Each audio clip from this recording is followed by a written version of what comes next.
Hello बच्चों, कैसे हैं आप सब। कार्तिक एज होप में आप सबका स्वागत है। और जैसा कि मैंने आप लोगों से वादा किया था कि इस साल तो आपके 100 के 100 नंबर आने से कोई नहीं रोक सकता। हाँ बच्चों, तो मैं उसी के साथ आपके लिए भाग 2 अर्धवार्षिक का लेकर के आया हूँ। बस आप एक टकाटक अपनी आंखों को वीडियो पर जमाए रखिए और सुनते रहिए, समझते रहिए, और एक भी क्वेश्चन को छोड़ने का प्रयास ना कीजिए। वीडियो को स्किप मत कीजिए, क्योंकि अब आप बहुत कुछ पाने वाले हैं। आपसे आगे कोई ना निकल जाए, इसलिए आप सबसे पहले वीडियो को देख लीजिए। बच्चों, पहला प्रश्न है हमारा, जैव आवर्धन क्या है। तो जैव आवर्धन क्या होता है बच्चों? खाद्य श्रृंखला में ऐसे हानिकारक अजैव निम्नीकरण रसायनों की सांद्रता का क्रम से बढ़ना जैव आवर्धन कहलाता है। आवर्धन का मतलब होता है बच्चों बढ़ना। अगर आपको इसका भाग 1 चाहिए तो हमारी इससे पहली वीडियो में आपको मिल सकता है। प्लेलिस्ट में जाइए, वहां से आपको विज्ञान के सारे चैप्टर मिल जाएंगे और अर्धवार्षिक के पेपर सॉल्व मिल जाएंगे। अब तक यूट्यूब पर पेपर क्वेश्चन मिला करते थे, अब कार्तिक एज हब लेकर के आया है सॉल्व पेपर क्वेश्चन। खाद्य श्रृंखला में ऐसे हानिकारक अजैव निम्नीकरण रसायनों की सांद्रता का क्रमशः बढ़ना जैव आवर्धन कहलाता है। अब बच्चों, हमारे दीर्घ उत्तरीय प्रश्न है और 4 हमको क्वेश्चन दे रखे हैं, 4-4 नंबर के। आइए जानते हैं। पहला क्वेश्चन है, रासायनिक अभिक्रिया के प्रमुख प्रकारों को उदाहरण से समझाइए। पहला है बच्चों, संयोजन अभिक्रिया। जब 2 या 2 से अधिक पदार्थ मिलकर एक नया पदार्थ बनाते हैं, संयोजन अभिक्रिया कहलाती है। चुटकियों में आसान, CaO plus H2O equal CaOH का होल 2y। वियोजन अभिक्रिया, एक यौगिक टूटकर 2 या 2 से अधिक पदार्थ बनाता है, उसे बोलते हैं वियोजन अभिक्रिया। जैसे CaCO3 equal CaO plus COT। विस्थापन अभिक्रिया बच्चों, अधिक क्रियाशील तत्व कम क्रियाशील तत्व को उसके यौगिक से विस्थापित कर देता है, इसे बोलते हैं विस्थापन अभिक्रिया। जैसे zinc plus COSO4 calcium copper sulphate. तो इक्वल में क्या बन जाएगा बच्चों? Zinc sulphate plus copper. द्विविस्थापन अभिक्रिया, 2 यौगिकों के आयनों का आदान प्रदान होता है इस अभिक्रिया में। जैसे Na2SO4 प्लस BaCl2 इक्वल में BaSO4 प्लस 2NaCl। आगे चलो बच्चों, अम्लों और क्षारों के प्रमुख गुण लिखिए तथा दैनिक जीवन में इनके उपयोग लिखिए। अम्ल के गुण क्या है और क्षार के गुण क्या है बच्चों? अम्ल के गुण देखेंगे सबसे पहले हम। स्वाद में खट्टे होते हैं, नीले लिटमस पेपर को लाल कर देते हैं, कुछ धातुओं से अभिक्रिया करके हाइड्रोजन गैस देते हैं। क्षार के गुण क्या है बच्चों? स्वाद कड़वा होता है, लाल लिटमस को नीला करते हैं, साबुन जैसा चिकना महसूस होता है। कौन? क्षार पदार्थ। उपयोग क्या है बच्चों इनका? HCl का उपयोग है प्रयोगशाला एवं उद्योगों में, और NaOH का उपयोग है साबुन एवं कागज उद्योग में। अब मुझे आप ये बताओ, कमेंट क्लिक करके बताओ कि HCl अम्ल है या क्षार है, NaOH अम्ल है या क्षार है। देखता हूँ आप कितना पढ़ रहे हो। कभी ऐसा तो नहीं है कि घर वालों का पैसा बर्बाद कर रहे हो। मानव पाचन की प्रक्रिया को क्रमबद्ध रूप से समझाइए। मानव जो पाचन करता है उसकी प्रक्रिया को समझाना है, बहुत ही आसान भाषा में समझाऊंगा बच्चों। सबसे पहले सबसे पहले मुख में जाएगा भोजन।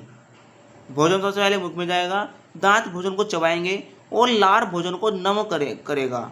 मतलब उसमें भोजन को लार में मिला देगा, चिपचिपा कर देगा उसको एक प्रकार से।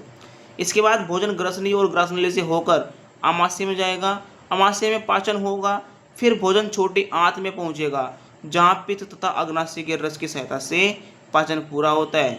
पचे हुए पोषक पदार्थों का अवशोषण छोटी आंत में होगा, बड़ी आंत में जल का अवशोषण होगा और अपशिष्ट पदार्थ शरीर से बाहर निकल जाएंगे। ये प्रक्रिया है मानव पाचन प्रक्रिया। आगे चलो, प्रतिवर्त चाप क्या है बच्चों?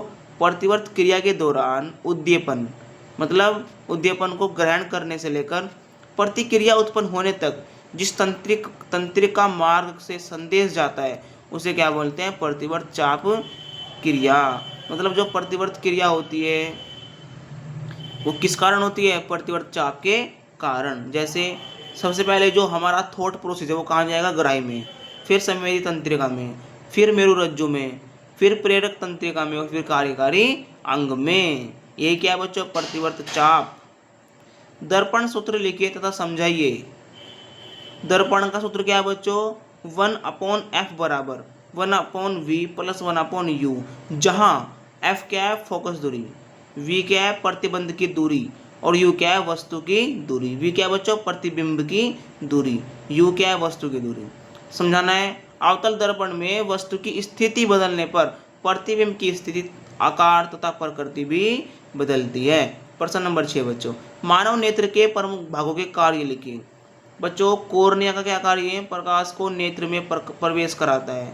पुतली का नेत्र में आने वाले प्रकाश की मात्रा नियंत्रित करता है। नेत्र लेंस का प्रकाश को रेटिना पर केंद्रित। उत्तर है कि मानव नेत्र के प्रमुख भागों के कार्य लिखिए। तो बच्चों मानव नेत्र का पहला कार्य है, पहला भाग है कॉर्निया, और कॉर्निया का क्या कार्य है बच्चों, प्रकाश को नेत्र में प्रवेश कराता है। फिर है उसके बाद पुतली, और पुतले क्या काम बच्चों, नेत्र में आने वाले प्रकाश की मात्रा नियंत्रित करता है। फिर है नेत्र लेंस, बच्चों नेत्र लेंस का काम है प्रकाश को रेटिना पर केंद्रित करता है। उसके बाद है रेटिना, रेटिना का कार्य बच्चों प्रकाश संवेदी कोशिकाएं रखती है और प्रतिबिंब बनता है। प्रकाश संवेदी कोशिकाएं रखती हैं और प्रतिबिंब बनता है। दृष्टि तंत्रिका का कार्य बच्चों संदेश को मस्तिष्क तक पहुंचाती है। अब ये केस आधारित प्रश्न उत्तर है, ठीक है बच्चों, इनका आप अध्ययन करेंगे। एक किसान खेत में रासायनिक उर्वरकों का अत्यधिक प्रयोग करता है। वर्षा के बाद कुछ रसायन जल के साथ तालाब में पहुंच जाते हैं, इससे जलीय जीवों पर प्रतिकूल प्रभाव पड़ता है। इस घटना से कौन सा पर्यावरण असंतुलन हो सकता है, तो क्या हो सकता है बच्चों, जल प्रदूषण हो सकता है और जलीय पारिस्थितिकी तंत्र का असंतुलन हो सकता है। खाद्य श्रृंखला में हानिकारक रसायनों की मात्रा बढ़ने की घटना क्या कहलाती है, जैव आवर्धन। जैव न्यूनीकरण और अजैव न्यूनीकरण पदार्थों में अंतर लिखिए। बच्चों जैव न्यूनीकरण पदार्थ सूक्ष्म जीवों द्वारा अपघटित हो जाते हैं, जबकि अजैव न्यूनीकरण पदार्थ आसानी से अपघटित नहीं होते। पर्यावरण संरक्षण के 2 उपाय लिखिए। पहला है प्लास्टिक का कम उपयोग करो और कचरे का उचित निपटान एवं पुनर्चक्रण, टेढ़ा मेंढक और बाज। तो प्यारे बच्चों भाग 2 भी आपका बहुत ही सरल तरीके से आसान भाषा में समझा दिया गया है, ठीक है बच्चों। और मैं आपके लिए अर्धवार्षिक का सेट 2 भी लेकर के आने वाला हूं। तो प्यारे बच्चों आप उससे पहले अर्धवार्षिक के पूरे पेपर को सॉल्व कर लो और अपने 100 के 100 नंबर विज्ञान में तो पक्के कर ही लो। ओके बच्चों, मैं आपके लिए निरंतर प्रयास करता रहूंगा। तब तक के लिए धन्यवाद। मिलते हैं नेक्स्ट वीडियो में दमदार अर्धवार्षिक सेट के साथ। धन्यवाद।